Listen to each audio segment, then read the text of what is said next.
안녕하십니까.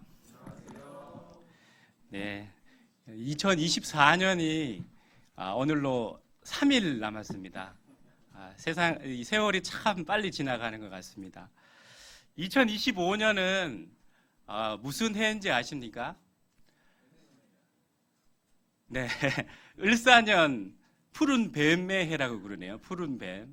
푸른 뱀 하니까 이 성경에서 이 뱀 하면 조금 이상한 이미지로 좀 그려지지만 저는 이제 출애굽기에 나오는 그 놋뱀이 생각났습니다. 그래서 우리가 한 해 동안 놋뱀에 달리신 우리 구원자 예수님을 바라고 살아나는 그런 한 해가 되기를 소망합니다. 오늘 본문 말씀은 제목을 고난, 산소망, 그리고 믿음 이렇게 한번 잡아봤는데요. 본문에 가장 중요한 세 개의 단어를 이렇게 나열했습니다. 여러분들께서 말씀을 들으시고 묵상하시면서 이 세 단어를 어떻게 한 문장으로, 한 문장의 메시지로 이렇게 요약할 수 있을까? 각자 한번 고민해 보시면 어떨까 생각하는 마음으로 열린 타이틀을 이렇게 메시지로 정하지 않고 키워드로 이렇게 제목을 정했습니다. 자, 그럼 오늘 요절 말씀 읽고 제가 잠깐 기도하고 시작하겠습니다. 요절은 3절 말씀입니다. 다 같이 읽겠습니다. 시작. 우리 주 예수 그리스도의 아버지 하나님을 찬송하리로다. 그의 많으신 긍휼대로 예수 그리스도를 죽은 자 가운데서 부활하게 하심으로 말미암아 우리를 거듭나게 하사 산소망이 있게 하시며 은혜로우신 하나님 아버지, 2024년 한 해 동안 무한하신 사랑과 은혜와 능력으로 저희들을 지켜주시고 인도해 주셔서 감사합니다. 2025년 새해를 앞두고 신년 말씀으로 귀한 베드로 전후서 말씀 주셔서 감사합니다. 이 말씀들을 통해 저희가 고난과 어려움이 있지만 하나님 안에서 믿음과 소망을 새롭게 하게 되기를 기도합니다. 주님, 여러모로 부족하고 허물이 많은 자를 단상에 세우셨습니다. 하나님께서 이 시간 친히 생명과 진리의 말씀을 나타내 주시고 예비하신 은혜를 각 분들에게 충만히 부어주시기를 기도합니다. 예수님의 이름으로 기도하였습니다. 아멘. 우리는 새해가 되면 이 떠오르는 해를 보면서 희망찬 한 해를 소망합니다. 그런데 우리 주변 상황, 그리고 우리가 가진 여러 가지 어려움과 고민들을 생각할 때 마냥 희망의 노래를 부르기가 쉽지 않은 것 같습니다.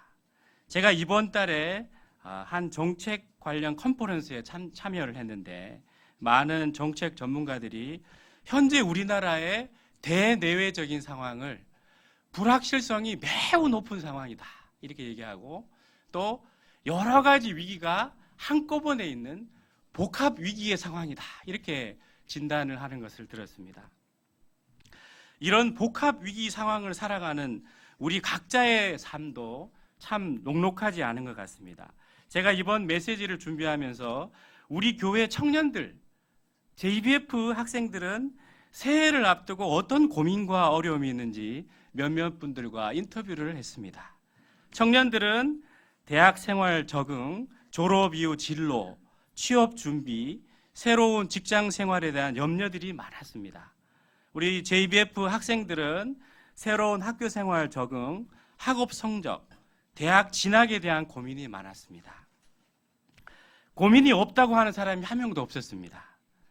그리고 제가 묻자마자 왜 이제 물어봐 주냐는 듯이 조곤조곤 자세하게 설명해 줬습니다. 또 특이한 것은 제가 같은 교회 소속도 아닌데 지나가는 목자가 요즘 고민이 뭐예요? 이렇게 물어봤을 때 저에게 참 고마워하는 것을 느꼈습니다. 그분들이 저를 참 고마워한다. 제가 이 인터뷰를 하면서 참 이분들의 고민이 각자가 고민이 참 깊구나 이런 생각들을 많이 했습니다. 그리고 제가 이분들을 위해서 해줄 수 있는 것은 많이 없지만 앞으로 지나가면서 많이 물어봐 줘야 되겠다. 요즘 고민이 뭡니까? 이렇게 물어봐 줘야 되겠다 생각을 했습니다. 고난과 어려움의 문제는 우리 목자님들도 더하면 더했지 적지 않을 것입니다. 건강과 질병의 문제, 물질 자립과 경제적인 어려움, 연로하신 부모님을 섬기고 가정 보고마를 이루는 문제, 자녀 교육과 진로, 또 자녀들의 신앙 성장, 전도와 새 생명 역사의 어려움 등 알게 모르게 고민과 어려움이 많을 것입니다. 참으로 고난과 어려움은 이 위기의 시대를 살아가는 우리의 공통의 언어가 아닌가 생각됩니다. 우리가 2025년 새해를 앞둔 시점에서 희망찬 새해를 소망하지만 우리에게 직면한 이런 여러 가지 어려움들을 생각하면 마음이 위축되기 쉽습니다. 이런 점에서 새해 영적인 방향을 잡아야 하는 우리 각자는 이런 어려움과 고난의 문제를 영적으로 소화하고 바라보고 풀어야 하는 과제를 안고 있습니다. 이런 우리를 위해 은혜의 주님께서 오늘 본문인 베드로전서 1장 말씀을 주신 줄 믿습니다. 베드로전서는 단일 성경 중에 고난이란 단어가 가장 많이 나오는 성경입니다. 이 서신서에는 당시 극심한 핍박과 고난 중에 있던 성도들을 어찌하든 돕고자 하던 저자 사도 베드로의 애타는 목자의 심정이 짙게 녹아 있습니다. 우리가 베드로 전후서를 잘 묵상하면 내가 현재 겪고 있는 고난의 영적인 의미를 이해할 수 있게 됩니다. 고난 중에도 어떻게 승리하는 신앙생활을 할 수 있는지 배울 수 있게 됩니다. 특히 오늘 본문 1장 말씀을 통해서 사도 베드로는 우리가 이 거대한 세상 속에서 내세울 것 없는 작은 자로 살아가지만 하나님 안에서 우리의 정체성은 하늘의 산 소망을 가지고 사는 거룩한 나그네요, 하나님께서 거룩하게 구별하신 택한 백성들임을 분명하게 나타내고 있습니다. 그리고 이런 영적인 신분과 정체성을 가진 우리는 나를 바라보는 인식과 세상을 바라보는 관점이 전환되어야 한다고 강조하고 있습니다. 우리가 겪고 있는 문제 자체에서 하나님께로, 이 땅의 소망에서 하늘의 산 소망으로, 일시적인 것에서 영원한 것으로, 나 중심에서 이웃과 공동체로 우리의 시야가 전환되어야 한다고 말하고 있습니다. 사랑과 은혜의 주님께서 오늘 본문 말씀을 통해 각자의 어려움과 고난 속에 있는 우리 귀한 동역자님들에게도 산 소망과 믿음의 비밀을 밝히 드러내 주시고 2025년 새해를 소망과 확신 가운데 맞이할 수 있게 하시기를 기도합니다. 1절 말씀을 다 같이 읽어보겠습니다. 1절 말씀 시작. 예수 그리스도의 사도 베드로는 본도, 갈라디아, 갑바도기아, 아시아와 비두니아에 흩어진 나그네. 네, 오늘 본문인 베드로 전후서는 서신서, 즉 편지입니다. 편지에는 보내는 사람과 받는 사람이 있습니다. 1절을 참고할 때 보내는 사람은 예수 그리스도의 사도 베드로입니다. 받는 사람은 누구입니까? 네, 소아시아에 흩어져 거주하던 성도들입니다. 이들이 1차 수신자들입니다. 2차 수신자는 바로 성경 말씀으로 이 편지를 읽고 있는, 지금 우리가 읽고 있는 우리 모두라고 할 수 있겠습니다. 현재 고난과 어려움 속에서 믿음으로 살고자 하는 우리도 바로 이 편지의 수신자들입니다. 하나님께서 사도 베드로를 통해 현재를 살아가는 나에게도 이 편지를 보내셨다고 생각하고 오늘 본문 말씀을 묵상해 보시기를 권해드립니다. 1절 말씀을 보면 사도 베드로는 소아시아의 성도들을 흩어진 나그네라고 부르고 있습니다. 요즘 나그네란 말은 잘 사용하지 않죠. 영어로는 strangers, aliens, exiled 등으로 번역되고 다른 우리말로는 유배자, 망명자, 디아스포라 등 고향을 떠나 낯선 곳에서 살고 있는 사람들을 지칭합니다. 이런 흩어진 나그네라는 표현은 당시 성도들이 처한 상황과 현실을 잘 말해줍니다. AD 60년대로 추정되는 이 시기에 기독교는 아직 유대교에서 완전히 분리되지 못한 채 유대교의 한 분파 또는 이단으로 여겨졌습니다.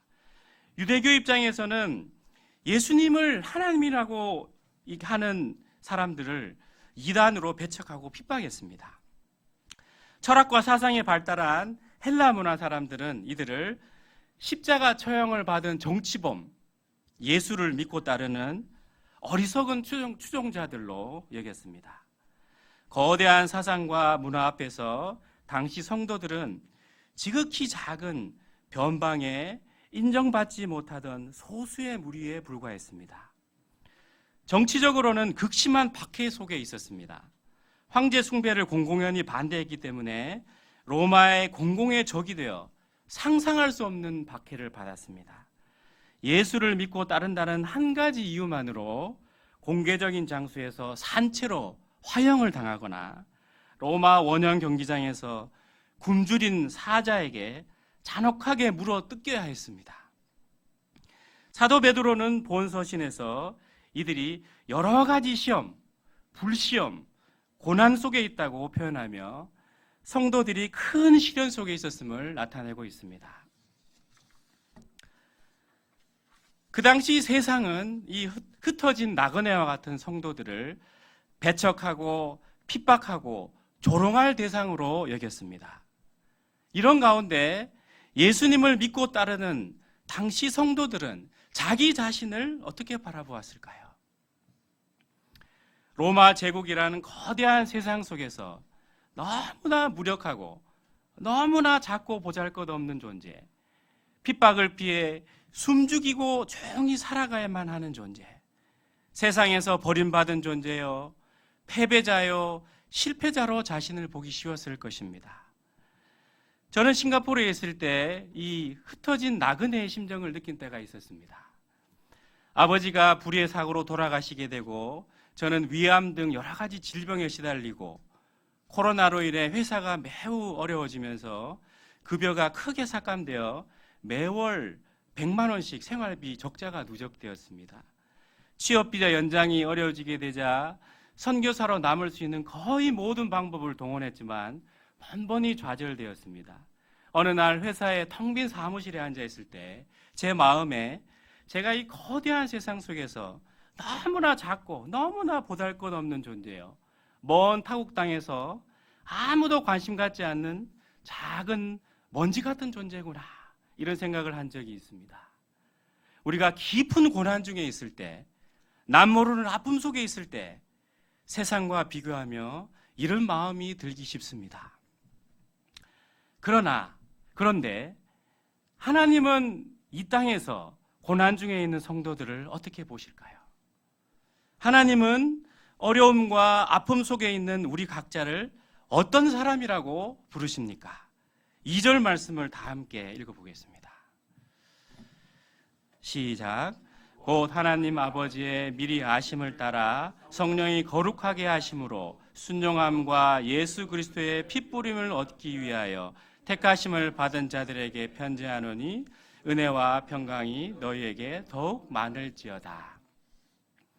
먼저 사도 베드로는 믿음으로 살면서 핍박받고 찢기고 고통받는 성도들을 향해 택하심을 받은 자들이라고 부릅니다. 하나님 안에서 우리의 정체성이 바로 택하심을 받은 자들입니다.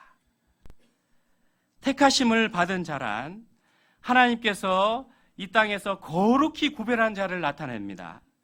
하나님께서 미리 아신 자들이며 성령께서 거룩하게 하신 자들이며 예수님의 순종함과 핏부림을 받은 자들입니다. 다시 말하면 삼위의 하나님께서 돌보시고 위하여 일하고 계신 자들을 말합니다. 베드로전서 2장에서는 이러한 성도들의 정체성을 택하신 족속, 왕같은 제사장, 거룩한 나라, 하나님의 소유된 백성이라고 달리 표현하고 있습니다. 하나님의 관점에서 나는 결코 보잘것없는 존재, 멸시받고 핍박받아 버려질 존재가 아닙니다. 패배자요 실패자도 아닙니다. 이 땅에서 믿음으로 사는 우리는 성부, 성자, 성령 하나님께서 온 힘을 다해 택하시고 구원하시고 빚으시고 보호하시는 고귀한 존재들입니다. 그러면 하나님 안에서 이 땅에서 사는 성도들의 정체성을 나타내는 또 다른 단어는 무엇입니까? 3절을 다 같이 읽어보겠습니다. 3절 시작.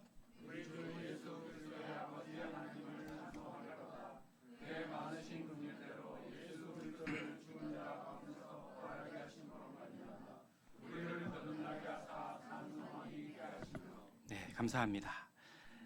1절에서 흩어진 나그네라는 표현은 우리가 살펴보았듯이 당시의 성도들의 고난과 어려움을 나타내는 단어이기도 하지만 또 한편으로는 이 땅에 사는 모든 성도들의 하나님 안에서의 정체성을 표현하는 단어입니다. 바로 이 땅에서 신자들의 또 다른 정체성이 하늘의 산 소망을 가지고 사는 흩어진 나그네란 것입니다. 하나님은 택하심을 받은 백성인 우리 각자를 예수 그리스도의 십자가와 부활을 통해 거듭나게 하시고 산 소망이 있게 하셨습니다. 이 산 소망은 우리를 위해 하나님께서 하늘에 간직하신 유업으로 썩지 않고 더럽지 않고 쇠하지 않는 것입니다. 산 소망은 리빙 호프, 살아있는 소망, 영원히 죽지 않는 하늘의 소망을 말합니다. 산 소망이 있으면 반대말도 있겠죠. 산토끼가 있으면 반대말이 있듯이 산 소망이 있으면 반대말이 있습니다. 죽은 소망입니다. 이 죽은 소망은 지금 당장은 영광스럽게 보일 수 있으나 언젠가 썩고 더러워지고 쇠하게 되는 이 땅의 소망을 뜻합니다. 산 소망은 그리스도 재림 후 이루어질 새하늘 새 땅에서의 삶, 본향에서의 삶을 나타냅니다.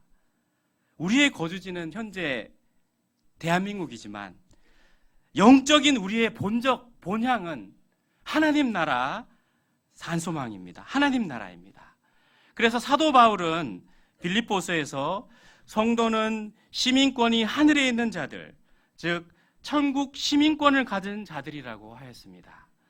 히브리서에서는 연구한 도성이 없고 장차 올 것을 찾는 자들이라고 표현하고 있습니다. 하늘의 산 소망을 가지고 이 땅에서 흩어진 나그네로 사는 자들이 바로 하나님 안에서 우리의 정체성입니다. 제가 사는 노원구에 유명한 시인 천상병 시인을 기리는 천상병 공원이 있습니다. 그곳에는 시인의 대표작인 귀천이라는 시비가 있는데 귀천의 마지막 부분은 이렇게 노래합니다. 나 하늘로 돌아가리라. 아름다운 이 세상 소풍 끝내는 날 가서 아름다웠다라고 말하리라. 이 땅에서의 삶을 잠시 이 세상에 소풍 나온 것으로 표현하는 것이 참 인상적입니다. 그리고 하늘로 돌아가서 이 땅의 삶을 회상하면서 아름다웠다라고 말할 것이라고 하는 부분도 진한 감동을 줍니다. 여러분은 어떻습니까? 지금 세상 소풍 잘 즐기고 계십니까? 여러분은 이 땅에서 나그네의 삶을 마감하고 하늘 본향에 갈 때 이 땅에서 여러분의 삶을 이렇게 한 단어 또는 두 단어로 어떻게 표현하고 싶으신가요? 가서 엄청 빡셌다고 말하리라 이렇게 얘기하겠습니까?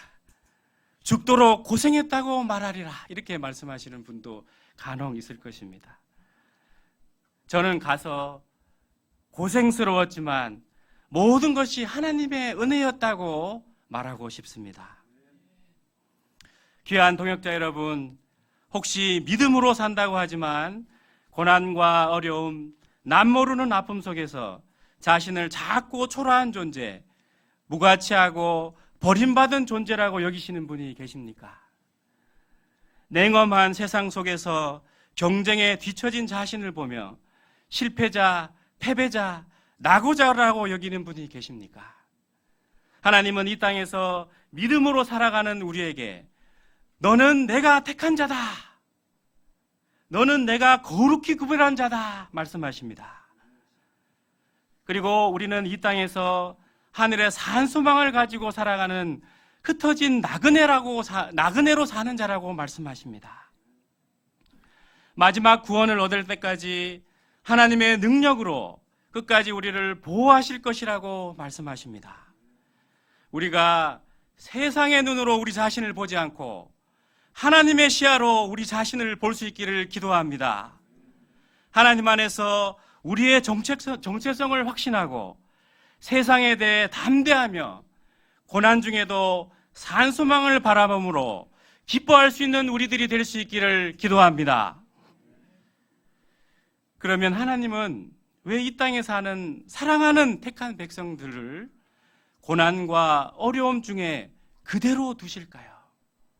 우리가 이 땅에서 산 소망을 바라보며 흩어진 나그네로 살면서 겪게 되는 많은 고난과 시련은 어떤 영적인 의미가 있습니까? 7절 말씀을 다 함께 읽어보겠습니다. 7절 시작.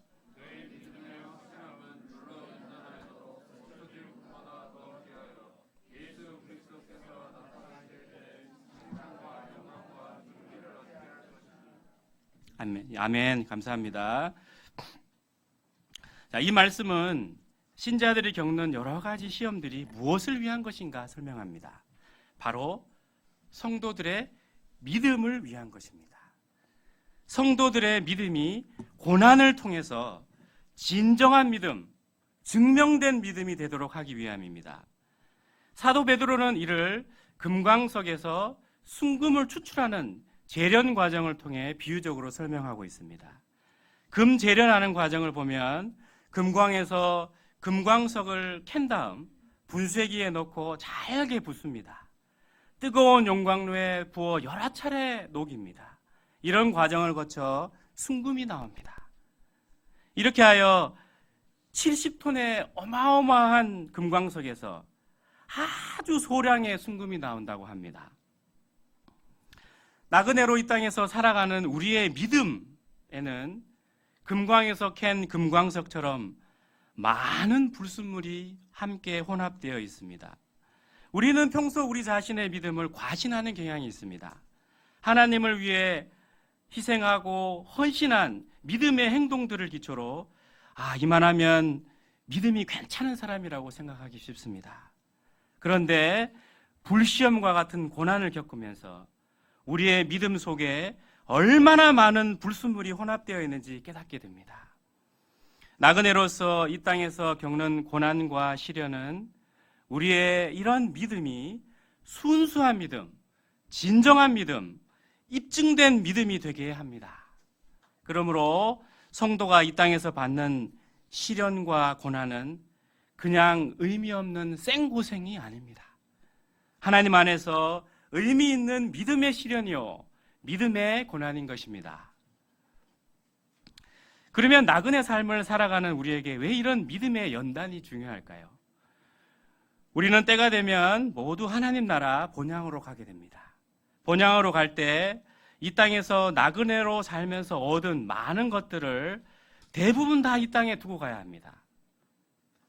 한국에서 가장 비싼 아파트가 찾아보니까 공시지가 164억 원 하는 청담동 더 펜트하우스라고 합니다. 고소영 씨가 살고 있어서 많이 부러움을 사고 있는 곳이라고 하는데, 이 비싼 아파트도 하나님 나라에 지고 갈 수가 없습니다. 어렵게 일군 회사, 어렵게 공부해서 얻은 박사학위도 가져갈 수 없습니다. 통장 잔고에 수십억 원이 있어도 그 돈을 일출해서 본향으로 송금할 방법이 없습니다. 보석 형제님이 아주 소중하게 가꾼 근육과 식스팩도 안타깝지만 이 땅에 두고 가야 합니다. 자매님들이 귀하게 여기시는 신상 샤넬백도 이 땅에서만 만족감을 줍니다. 이런 것들이 나쁘거나 불필요하다는 것이 아닙니다. 산소망의 관점에서 이런 것들은 이 땅에서만 가치가 있습니다. 그런데 이런 것들과 달리 이 땅에서 소중하게 가꾸어서 본향인 하나님 나라에 가져갈 수 있는 것이 있습니다. 그것이 바로 성도들의 믿음입니다. 고난과 시련을 통해 연단된 믿음, 입증된 믿음은 하나님 나라에까지 연속성을 가지고 이어집니다. 그리고 바로 이런 고난을 통해 연단된 믿음이 성도들이 예수 그리스도께서 재림하실 때 칭찬과 영광과 존귀를 얻게 하는 근거가 됩니다. 그래서 교회에서 믿음을 강조하는 것입니다. 귀한 동역자 여러분, 이 땅에서 신자가 믿음으로 살면서 겪게 되는 고난은 의미 없는 생고생이 아닙니다. 무조건 회피해야 할 것도 아닙니다. 우리 믿음이 주님께서 받으심직한 믿음이 되도록 하는 것입니다. 그런 면에서 우리와 우리 동역자들과 양들의 믿음의 성장을 위해서 우리가 시간과 물질과 에너지를 쓰는 것은 헛된 것이 아닙니다. 가장 확실한 것이며 가장 고귀한 투자라고 할 수 있습니다. 이 땅에서 겪는 고난의 또 다른 영적인 의미는 바로 예수님 때문입니다. 11절 말씀을 다 같이 읽어보겠습니다. 11절 말씀 시작.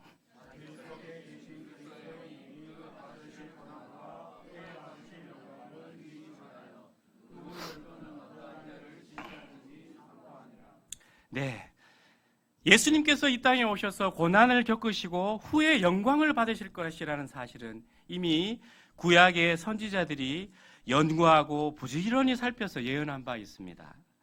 실제 예수님의 이 땅에서의 삶은 고난의 연속이었습니다.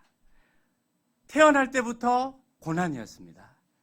마구간에서 말구에 누이셔서 태어났습니다. 이집트로 피난을 떠나셔야 했습니다.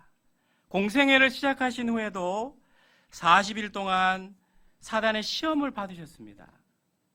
공생애 기간 내내 변화되지 않는 제자들의 믿음을 돕기 위해 하드캐리 하셨습니다.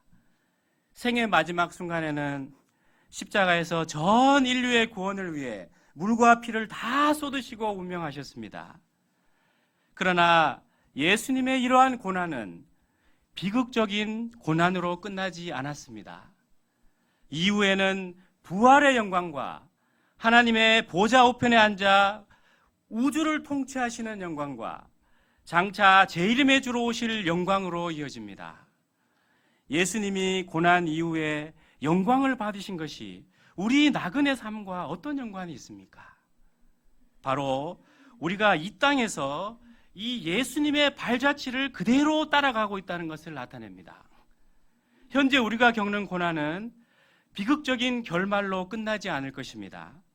예수님이 잠시 고난 후에 영원한 영광을 얻으신 것처럼 우리도 나그네의 삶을 살면서 잠시 고난을 겪게 되지만 우리에게는 영원한 영광이 놓여 있습니다.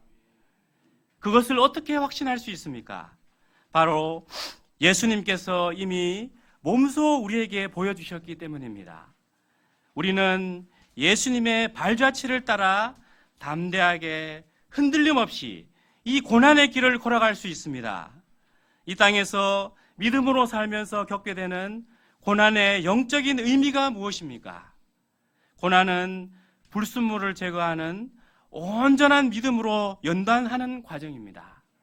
또 고난을 통해 영광을 받으신 예수님의 발자취를 따르는 과정입니다. 저희가 2025년 새해 이 고난의 영적인 의미를 바로 알고 흔들림 없이 담대하게 믿음의 경주를 해나가기를 기도합니다. 마지막으로 한 가지만 더 생각해 보고자 합니다. 그러면 우리가 흩어진 나그네로서 이 땅에 살면서 구체적으로 어떤 삶을 살아야 할까요? 13절에서 15절까지 말씀을 다 같이 읽어보겠습니다. 13, 14, 15절 시작. 그러므로 너희 마음의 허리를 동이고 근신하여 예수 그리스도께서 나타내실 때 너희에게 가져다 주실 은혜를 온전히 바랄지어다. 너희가 순종하는 자식처럼 전에 알지 못하던 때에 따르던 너희 사역을 본받지 말고 오직 너희를 부르신 거룩한 이처럼 너희도 모든 행실에 거룩한 자가 되라. 사도 베드로는 이 땅에서 나그네로 살아가는 성도들에게 마음의 허리를 동이고 근신하면서 거룩한 행실을 강조합니다. 달리 말하면 거룩한 나그네가 되어라, 이렇게 말하고 있습니다. 왜 거룩해야 합니까? 하나님께서 거룩한 분이시기 때문입니다. 하나님은 외모로 사람을 보시지 않고 각 사람의 행위대로 심판하시는 우리가 경외심을 가져야 할 분이시기 때문입니다.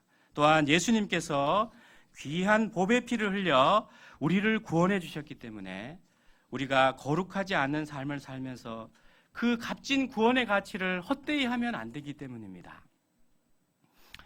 거룩하다라는 단어는 원어적으로 구별된 하나님의 소유라는 의미입니다. 우리는 정체성, 우리의 영적 신분 자체가 세상과 구별된 사람들입니다.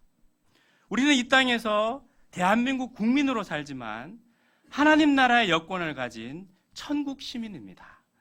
우리는 이 땅에서 하나님 나라 시민으로 거룩하신 하나님의 뜻을 깨닫고 그 뜻에 순종하는 삶을 살아야 합니다.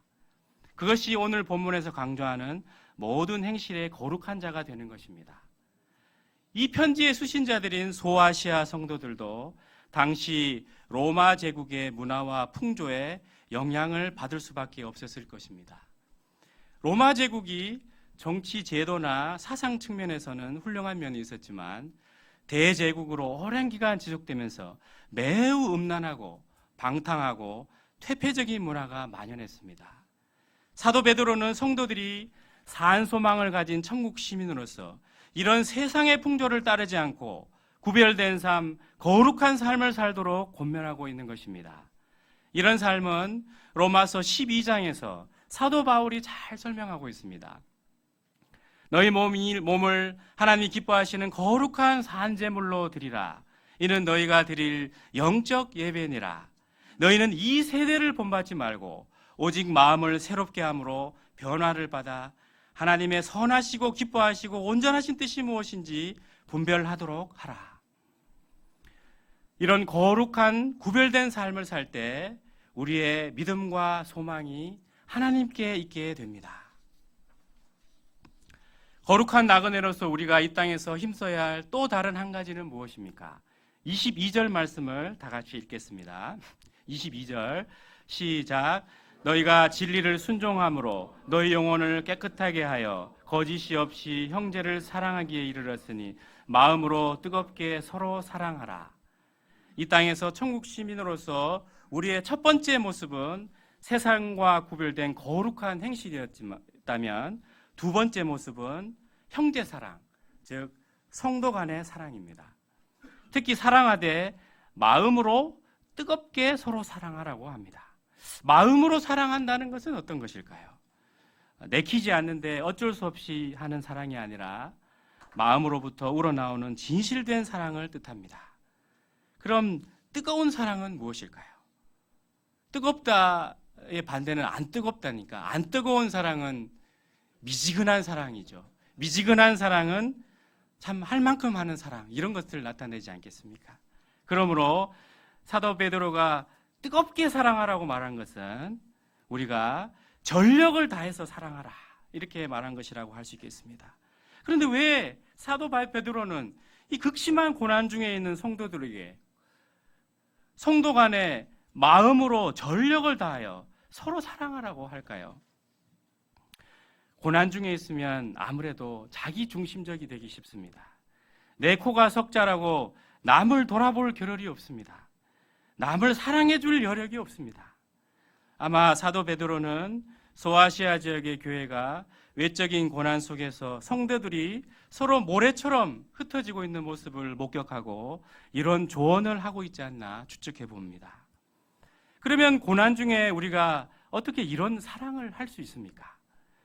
23절을 보면 우리가 살아있고 항상 있는 하나님의 말씀으로 거듭났다고 말합니다. 하나님의 말씀이 우리의 전 인격을 근본적으로 변화시키십니다. 그래서 22절에 나오는 대로 서로 사랑하라는 예수님의 새 계명의 진리를 순종함으로 우리가 형제를 사랑할 수 있게 하십니다. 또한 예수님께서 진실된 형제 사랑의 참 본을 몸소 보여주셨기 때문에 성도들은 거짓이 없는 사랑을 할 수 있게 됩니다. 형제 사랑, 성도 간 사랑은 거룩한 나그네 삶의 징표입니다. 성도들은 오늘 본문의 사한 소망의 관점에서 보면 천성을 향해 함께 순례하는 동반자들입니다.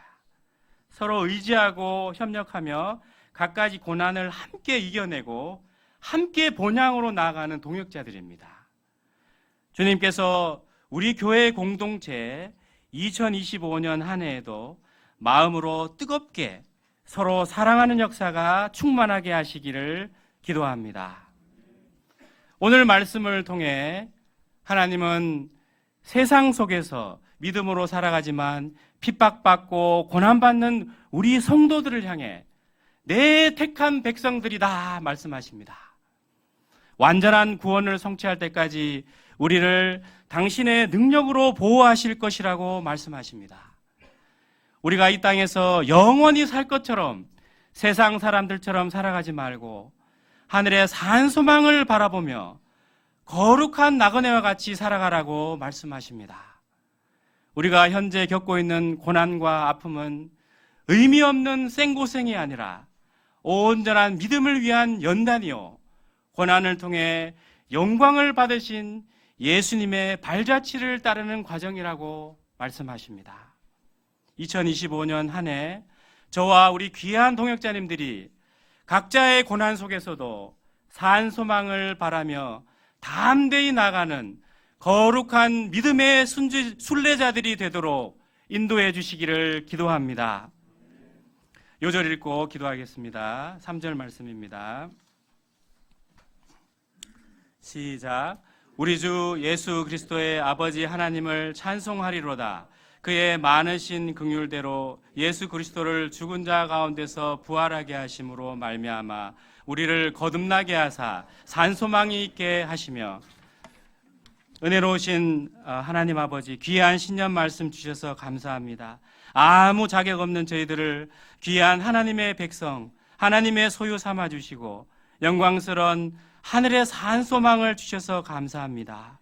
이 땅에서의 고난을 통해 우리의 믿음을 연단하시며 예수 그리스도를 닮아가게 하시니 감사합니다. 저희가 거룩한 나그네로 이 땅에서 구별된 삶, 하나님의 뜻을 이루는 삶을 살게 하시고 아름다운 사랑의 공동체를 이루어 지치고 상한 영혼들을 섬기는 귀한 삶을 살게 하여 주시길 기도합니다. 새해에 각 분들에게 소망과 비전이 되는 말씀을 허락하여 주시옵소서. 예수님의 이름으로 기도하였습니다. 아멘.